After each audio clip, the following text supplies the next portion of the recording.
Charlie Becker is an explosive playmaker who enters the college football season with the pressure to prove he's worth a first-round pick.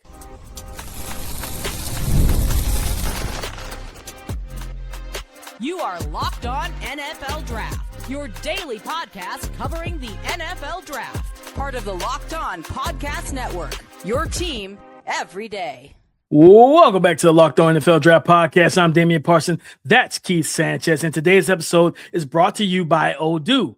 Great organizations win because operations matter. And that's why you should get Odoo. Try it for free today at odoo.com/lockedon. That's odoo.com/lockedon. And on today's episode, we are going to break down Charlie Becker, the 6'4", 200-pound wide receiver for the Indiana Hoosiers. Want to explain the grade and give you some comps later on in the show. We're going to talk about the concerns and areas of his game we want to see improve and see him kind of do things differently in 2026. But as always, we start to show off with the pros, with the things we really like about said prospect, Keith. Again, Charlie Becker, 6'4", 210 pounds, 210. What's that? 6'4", 210.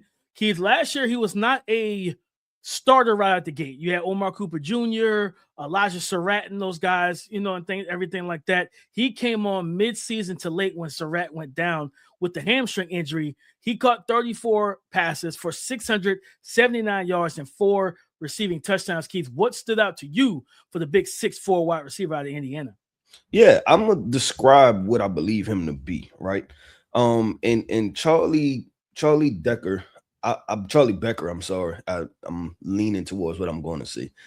Charlie Becker is this big-bodied down the field threat, right? That wins in contested catch situation. I thought he had excellent ball tracking, strong hands, knows how to contort his body, and is a reliable target too. And also, I thought that he was tough. There was sometimes Fernando Mendoza. And not in a negative way, but he put the ball in situations where his wide receiver was probably going to get hit, right? But it was also situations of like, hey, this is what comes with the position, right? You want me to stand in the pocket and make the throw? You kind of have to stand in the pocket, meaning that triangle of those 3 defenders, and catch the football, right? And come down with it. I think he's a quarterback-friendly target. I think that he's an easy target to get to just because he uses his frame. He's not and you always talk about this, is that, you say some wide receivers are 6'3", 6'4", and they don't play to that size, right? He plays to the 6'3", 6'4" frame. I think he understands some of his deficiencies in his skill set, and he leans on what the pros are, right? He focuses more on who he is than what he's lacking. And who he is a big body wide receiver that I can control this part of going up and going to get the football and out muscling you. No, 100%. I think he's got great hands, elite hands in the sense of that ball skills. Accounted for 0 drops last year in 2025. We rarely talk about receivers that don't have a single drop charted and everything. He dominates the catch point. The ball skills and body control are just innate. There's some throws where I think it might have been against, was it Oregon, Ohio State, where he's on the outside late in the season, and Mendoza put the ball behind, like back shoulder, and I don't think they were on the same page. But he saw it late, but quick enough, and was able to get to turn around and just go down and make the grab. And I'm like, he's like probably 2 inches off the ground, and he's contorting his body to just with it, nothing but fingertips on his hands to grab the ball and keep it from hitting the ground, securing the grab. Plays where he just goes up and just fully extends. His catch rate is crazy because he looks like a legit 6'4". We've seen a lot of receivers like, matter of fact, Xavier Legette. What does South Carolina have him listed at? 6'3". Damn it, 6'3". We get to the Senior Bowl, he was like 6'1" and some change, just barely over 6'1". I'm like, oh, well, that changes a lot. That really changes a lot. Like, when you're 2 whole inches shorter than we thought you were going to be. That changes a lot. But, just watching Charlie Becker, he has looks like fully 6'4", and he extends. Like, you could throw him like that. I use the term area code. Like, you literally could throw the ball anywhere near him, and he can extend to go get the ball, whether he's on the ground or he's up in the air and have to make a full extension type of grab. The speed vertically, Keith, I would not be shocked. And I got a comp, like I said, you're going to see if we're on the same page of, you got a comp. I got a comp for him, Keith, and everything. I would not be shocked if he runs, mid 4.4s. Like, honestly, I would not be shocked if he runs mid 4.4s. He's got, like, I was watching the Oregon game. I think it was the second game against Oregon, the playoff game. The And vertical shot on the right sideline. Yep. And you see the release package, club the hands, and he gets vertical against the big, I think he's like 6'2", Finney, the young corner for Oregon, number 4. Freshman or sophomore, yeah. Yep. Freshman, yeah, like big kid, tall kid. And just pulls away from just easy separation. He's got a really good stride to him, so he could take the top off the defense. But then when you incorporate and you compound vertical speed and vertical winning ability with the routes and speed and athleticism, and then compound that with the ball skills, ball tracking, and then catch radius, it's like, like this is a downfield weapon. At the next, in college and at the next level, Keith. I will say this: I think he's an underrated route runner. I think that he understands how to stem and leverage, especially against like off man zone coverages, stuff like that, where he knows how to move you with his body and with the route stem to open up space of where he wants to go. Yeah, no, and going to that too, I'll give him a high IQ tag too, because there were quite a few times that I seen on film where defenders at the last second they went to kind of bail, or they backed up and didn't really press, they played off coverage, and he just took the underneath stuff, right? Just ran a simple speed out and caught the football. And I think that's important because it's almost, you have to have in your bag the counter to somebody else's counter, right? This is a game of adjustments throughout the entire game. Cool, you're gonna play press. All right, I'm gonna take it vertical. All right, y'all tired of me taking it vertical, so then y'all back off. Y'all give me the underneath, but I'm fine with that, right? I'll take 10 catches for 8 yards per catch for 80 yards, and I'll be effective that way, right? And consistently move the chains. That I went to DP looking at his average 20 yards per catch, DP. I think that was like top 10 in the country, or in something statistically, 20 yards per catch. And he did start the first like 6 games. Yeah, the first 6 games. Let's see. I think he had 1 catch against Old Dominion, which shows you that he wasn't playing at all. Kennesaw State, Indiana State, right? Between those 3 teams, which are teams that's your highlight games, he only had 4 catches. So it means he wasn't playing at all. His breakout game was Penn State. And I think what I respect and appreciate with him is that he continued to grind to earn the respect from Fernando Mendoza to be able to go to it. And when you go back to the national championship game, he was kind of the game-sealing catch. That catch with 3-4 minutes left, and I think it was like a jump ball / back shoulder-ish type throw. He was the game sealer. That completion doesn't happen, then we're still looking at more football game. And does Miami get another shot at another crack at He did the same thing against Ohio State. The two long balls, like the two just deep throws. They left them 1-on-1. And Mendoza, if he sees 1-on-1, he wants to chuck it. Like he wants to take it downfield and create explosives. And he saw the 1-on-1, and he got him both times down the field against Ohio State. I think he was like 2 for 2. Might have been 2 for 2 versus Ohio State. Becker, that was Oregon when he had 2 for 2 for 48 in the touchdown. Against Ohio State, he was 6 of 7, 126. He averaged 21 yards per catch versus Ohio State against those corners. You know what I mean? Like against that defense. So to your point, Keith, in that situation, he iced the game for them late in that game versus Ohio State, where it was kind of, hey, we don't want to give them the ball back with a lot of time. I think it was like a key 3rd down. And you don't really see guys throw the ball vertically on 3rd downs. They want to get to the sticks and move Mendoza and Charlie was like, we got one. Let's go for it. Let's go for the deep ball. Yep, I agree with DP. Let's do this, man. Let's look on the other side of this coin, right? And discuss the concerns for Charlie Becker and what he has to improve on, and also what we need to see for this upcoming college football season.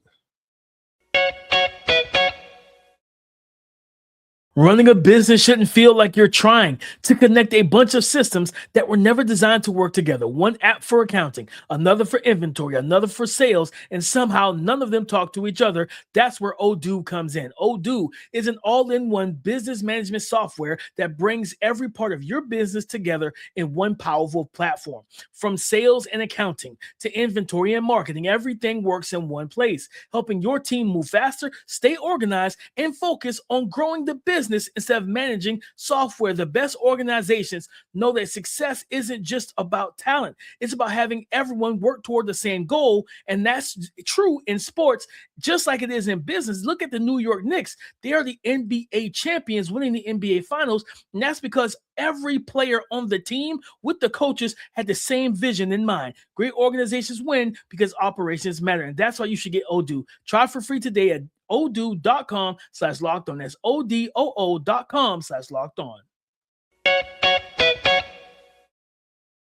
Before we break down the concerns for Indiana wide receiver Charlie Becker, get your daily Locked On NFL Draft fix ad-free, completely ad-free, by joining the Everyday Club today. Start your 7-day free trial right now and get closer to your favorite NFL draft analysts, myself and Keith, without the interruptions. Click the link in the show notes to go to lockedonnfldraft.supercast.com to claim your free trial. Concerns for Charlie Becker, Keith. What are your concerns? Start with the big 6'4", 210 wide receiver out of Indiana.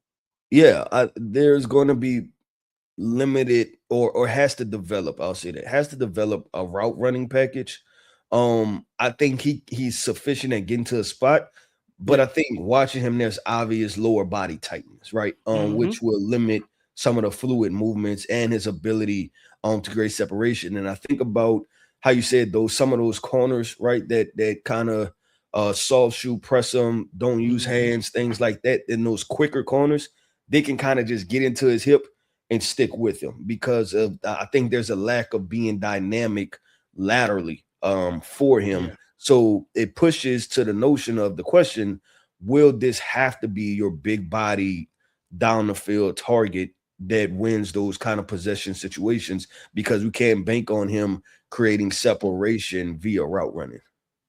No, I'm with you on that. That was something I noticed too. I was like, he's a little rigid, stiff in the hips, a little rigid, and I think that comes from the height, the long legs, and things like that. Like, I think that's a key component as to why, but that was definitely something I identified pretty early when I was watching. I'm like, okay, he can open up the hips, he can open the stride to run vertical, but you do see some of that when it's like change of direction, like hard cuts and plants on the dime and things like that, gearing down and decelerating with just immense suddenness and quickness. You can see some of that kind of delayed or rigidness that might not let it be as sharp as it needs to be. Keith, I think for me, it's yards after catch. This is a guy who, again, he averaged 20 yards per reception. So where was he at most of the time? Down the field. He was into the second and third level of the defense, the intermediate and deep, in the deep waters out there, right? And he was dominating down there in the quick game. Because when you're 6'4", 210, I imagine that I can throw slants to you. I can isolate you and throw quick hitting concepts and routes to you underneath. Well, if I do that, what's your answer to defenders closing in on you? And can you create, are you, it's like the same thing with running backs, right? We have those running backs, Keith, who are alley running backs, and you got to create an alley for them to be productive and get what's there or get more than what's blocked. And then you got guys who can create for themselves, right? The Christian McCaffreys, the Bijans, the Jahmyr Gibbs, the Saquon Barkleys, where, okay, yeah, there's nothing really open. Cool. Jump cut. I'm outside of 15 yards down the field. Like, it's like, okay, that was fast. Like, you know what I mean? Like, those guys are like that. For receivers, the same way. Like, hey, it's a 5-yard slant. Are you the 5-yard slant guy? Or are you the 5-yard plus slant guy? And I think for me right now, looking at Charlie Becker, he's more the 5-yard slant guy. Like, I think I talked about, I think it was Monday's episode, talked about KJ Duff, or either Monday or Tuesday. I think it was Tuesday. The big, was it Monday? I think it was Monday's episode. Yeah, Monday or Tuesday, either way. Days are clearly blurring together for me. But I talked about KJ Duff, the big 6'6" receiver from Rutgers. And like, I don't need you to be, when you're that tall, and I don't need you to be finesse. You're not Tyreek Hill. I'm not going to ask you to be Tyreek Hill. But what you need to be is physical. You know what I mean? After the catch, that's when you create the yards after the catch. That stiff arm, that straight arm, lowering that shoulder and running through some tackles and making it hard for them to bring you down on first contact. I just look at Charlie Becker. I'm like, what's your answer in that situation? I think that's why I want to see him. That's one of the things I want to see him kind of just improve, or just tell me who you are, who you're going to be. Like, do you have the potential to be more than just a 5-yard slant guy?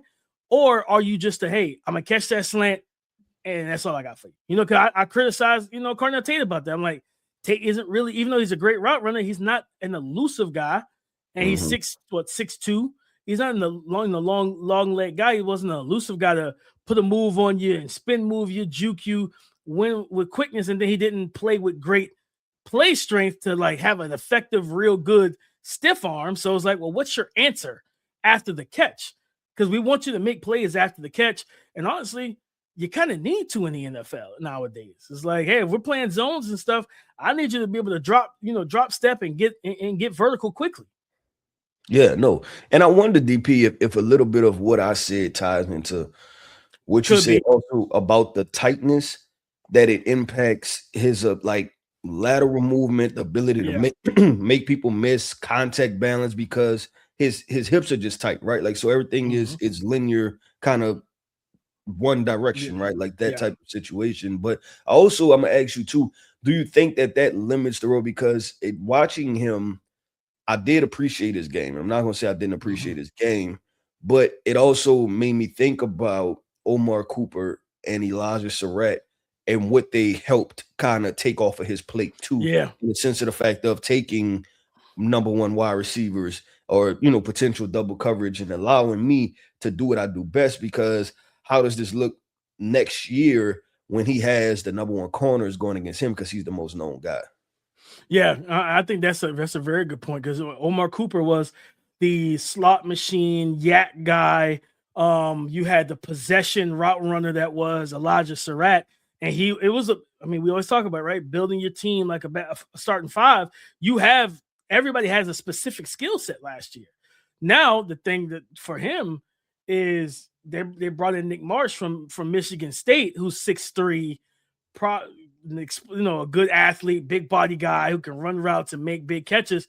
Like you gonna have a guy like that. That's honestly, I think if you ask most people, they might say that Nick Marsh has more potential and upside than Charlie Becker. You know what I mean? Which we'll more than likely get into Nick Marsh's tape on next week and really break him down. But that's gonna be the thing. Is like now, I think, was it yesterday when I talked about Cam Combs like dominated with expectations? I think for Charlie Becker's, you're not hiding in plain sight anymore. Like, you know what I mean? Like you're not coming off the bench as the sixth man and just balling. And then people are like, well, where did this guy come from? Now you're the guy we're game planning for. Man, was it Penn State? I think that's the game that Surratt got hurt. Yeah, and it was a big play, and it was like a simple blown coverage. They just let him run right past him. I think the safety was deep. The safety didn't pay attention to him, and then the corner just didn't look at him at all. And the corner was playing press, and he just was wide open. So not knocking his game, but saying that when you're the number one wide receiver, it's rare that more attention. Yeah, that you have the opportunity to just run free. No, yeah, you're not getting that. Like the safety going to be over the top. I expect, truthfully, and that's what goes back into the yards after catch conversation. What happens when teams do play that safety over the top of you? Now they might go too high safety because it's you and Nick Marsh. Like they don't want to let Nick Marsh get one-on-one, so they might go too high. When they take away the deep ball, right? I think he's a good intermediate route runner. But again, the short stuff, how quickly can you get open, especially versus press? I felt like even though he's 210, Keith, he's still a little slender for 210. He's tall, tall and lanky. And it's that there's not a lot of lower body mass. Yes. If that's the best way I could explain it. Yeah, he doesn't have a lot of thickness on his legs. He's not, I think Quadzilla and all that. He's not that. Like, you know what I mean? These people that talk like, they call him Saquad. He's not that. Like, he doesn't have looks like he might need to hit the squat machine a little more. You know what I mean? bulk up, the strengthen the legs, but it just kind of that's a concern for me. It's like, okay, teams take away that deep ball. If you're not going to give me a lot in the yak ability, can you get open quickly against tight man-to-man coverage, physical bump and run man-to-man coverage, and get open in those third downs where hey, third downs are premium. Like we got to get the ball out quick. Because I think Indiana, we talked about Josh Hoover. I think they go back to back Ohio State and Michigan. So when you're dealing with defenses like that, teams that you expect, Ohio State's going to be able to score because they're not changing quarterbacks. Michigan fans are hoping that the young sophomore quarterback takes that next step and that leap, right? Yeah, you're going to need to score.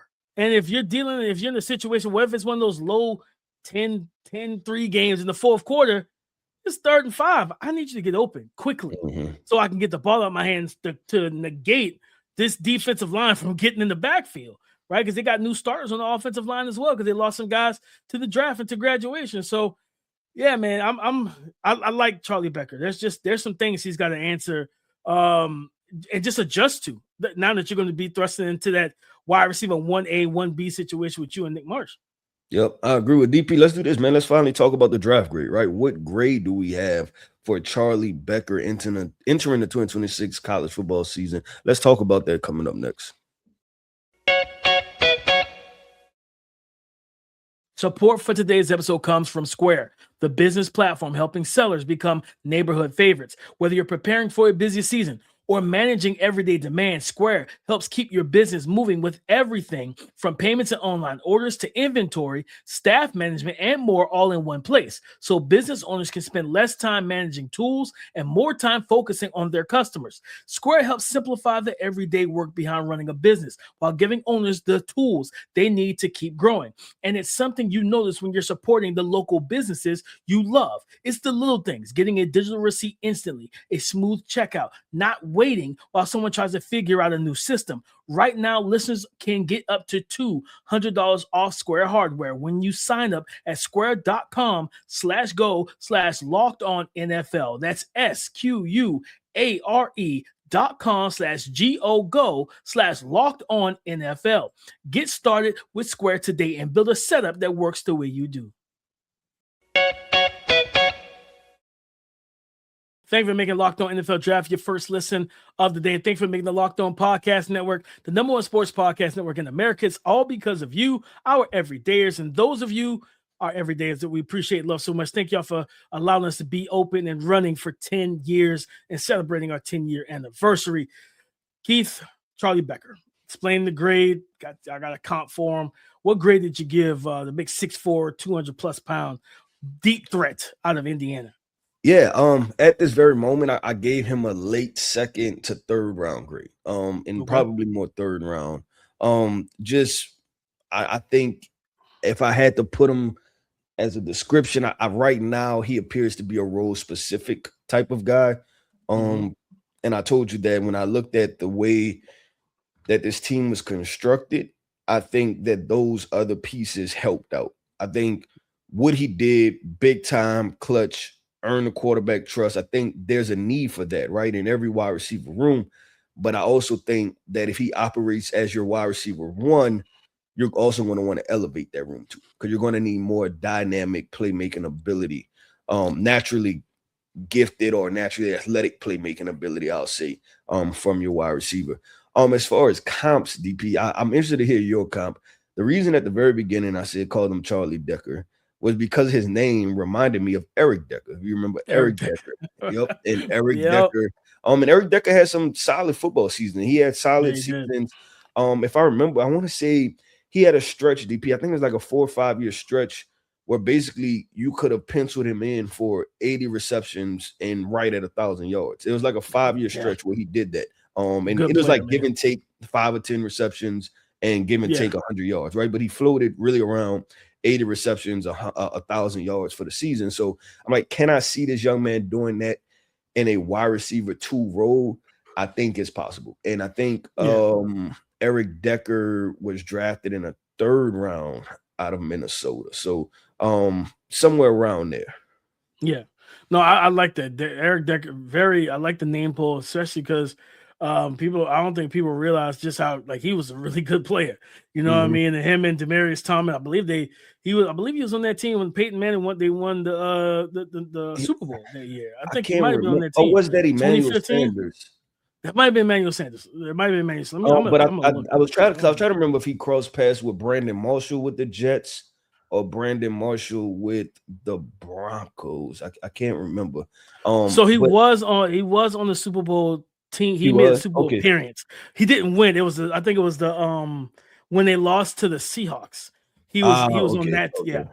Okay. They lost to the Seahawks. He wasn't on that. I think it was Emmanuel Sanders for the 2015 year when they won. It was him, DT, Peyton, CJ Yeah. Anderson. Yeah, Okay. the no-fly zone, the defense. Yeah. So no, that makes a lot of sense, Keith.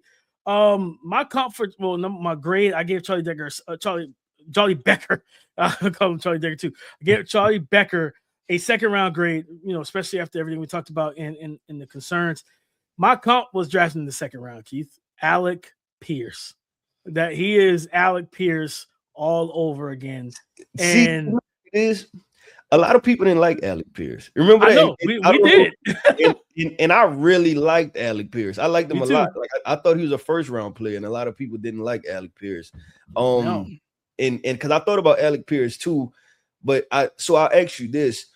Do you think that he's as explosive as Alec, or what? Or I'll ask you, where do you think they compare to? I'm gonna ask you that question. So I think the roles and the what they did well coming out of college, coming out of Cincinnati, that was Alec Pierce's role, taking the top off the defense, ball skills, winning at the catch point. I think Pierce ran a 4.41 at the combine, if I remember correctly. I think he was low 4.4s. So I think that Charlie could end up being mid 4.4s. So I think Pierce may have more like that burst and first step quickness off the line. Yeah, to get vertical. I think he was a little bit more like, how you see the explosiveness on the film. Yeah. That's what I think with Alec. Yeah, I think Alec had a little bit more of that than Charlie does. But just watching them, that was my comp. I was like, man, this was my comp since the season, really. Because watching him, that's the first thing came to my mind. I was like, man, as a prospect, like this dude, like he reminds me a lot of Alec and everything. Like the extending at the catch point, they're fearless with the ball in the air. They're aggressive and high pointing and just going up and taking it. They don't wait for the ball to descend. They go up and attack it, man. And I think, and again, that role of being the outside, big body, deep threat and everything. And if those who have not paid attention to Alec Pierce, go watch him. Like he has improved as a route runner. He has improved with his separation ability. That's why he got the bag from the Indianapolis Colts. That's why they paid him. Because if they didn't pay him, I know for a fact that the Patriots wanted him. The Patriots were looking at him. So like he was going to get a bag from somebody and everything. But the Colts were like, no, like let's keep him in. Let's keep him home, right? They traded with Michael Pittman Jr. They kept Alec Pierce home because Alec Pierce has improved. And I think that's where, because some of the similar things of like the rigidness as a route runner, there was some of that with the Alec Pierce as well, while people didn't like him. But as you, again, watch the tape now in the NFL, he's gotten better with creating separation one-on-one and everything. And I think Charlie Becker could do the same thing. One thing I think is a difference between the two, if I remember correctly, Pierce to me played stronger. Like he had more strength to his frame. Yeah, he looked more filled in. It is, the word is functional strength and functional athleticism. I think Pierce may have a notch or two in both of those categories, if that makes sense. The applied strength and applied athleticism. What I was going to, this is what I was going to state in closing it out. With that being said, and we're throwing out these comps and giving our draft grades, he may be the guy who can rise or fall the most, right? Just because there's not many data points on him. Didn't play a lot the first 4 or 5 games, and that could have went both ways, right? In Old Dominion, he could have produced the same way, or he could have had 10 catches for 150 yards, right? It could have went both ways for him. So I think that as far as when we, because obviously we have to do our wide receiver rankings, he's going to be a guy that week by week it may change just because we're finally getting brand new data points on somebody that we know about. It just hasn't been consistent enough. And then obviously he's going to have a new quarterback too. So that's going to be interesting at how that play into the fold too. 100%. Having getting Josh Hoover. Then you get competition with Nick Marsh coming in, and they bring out, I think it's Turbo Richard to kind of take that Kalen Black short, stocky running back role. They just retooled. They retooled. There's no rebuilding in Indiana. Kurt Signetti said, "Google me, baby. I win." He went and won twice. I think he only lost like 2 or 3 games. 2 games in 2 years, and he's got a national championship. And so now he's getting top recruits and everything in Indiana, you know what I mean, out of high school and through the transfer portal. So definitely a lot to be seen for Charlie Becker heading, throughout the 2026 college football season. That's going to hinge because he could go back to school. That's a guy that absolutely has the eligibility to go back. He's not a senior yet or anything like that. So he's got eligibility to go back and, get better if the season doesn't go the way he wants for the NFL draft. But talented player, just got some questions that we need to get answered.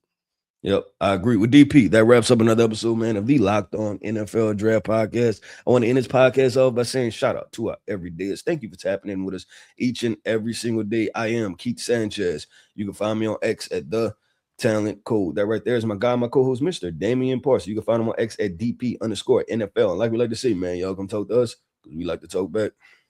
Go subscribe and follow for free on YouTube, wherever you listen to podcasts, to get the latest episode as soon as it is available. Coming up on Monday's show, guys, we're going to be talking about Nick Marsh, the other wide receiver for the Indiana Hoosiers, coming out, transferring from Michigan State. And could he end up taking that wide receiver 1 role from Charlie Becker and be the more highly drafted of the 2 wide receivers? I think there's a strong possibility that we're going to talk about that on Monday's show. So come and join the conversation again tomorrow on the Locked On Podcast Network, your team every day.